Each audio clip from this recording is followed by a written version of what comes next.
December 7th, 1941. It was a quiet Sunday morning until the sky screamed.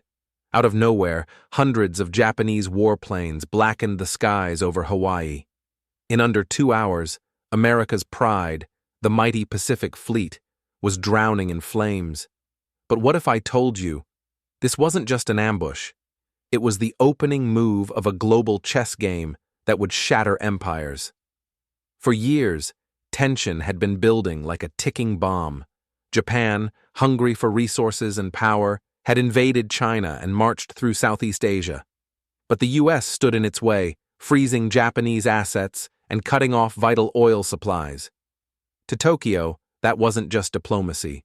It was an act of war. So Japan made a decision. Strike first. Strike hard.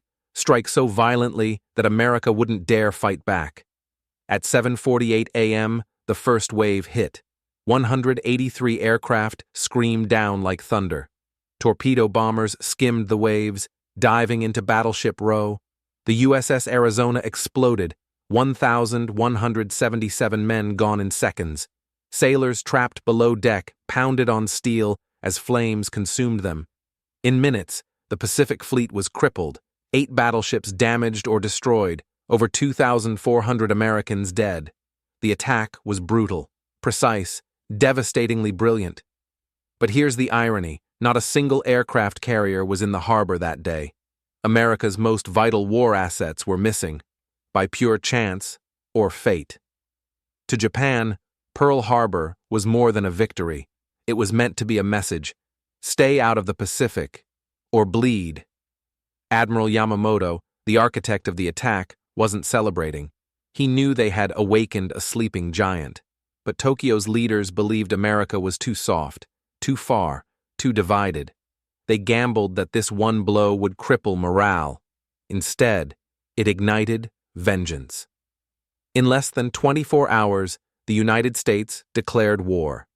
Factories roared to life, millions enlisted, and the American carriers that survived would soon turn the tide. Pearl Harbor didn't just drag America into war, it flipped the entire board. Germany and Italy declared war on the U.S. Suddenly, World War II was truly worldwide. From Europe to Asia to North Africa, the flames spread fast. Pearl Harbor became the symbol of betrayal, of fury, of resolve. And Japan? They had won a battle, but sealed their fate.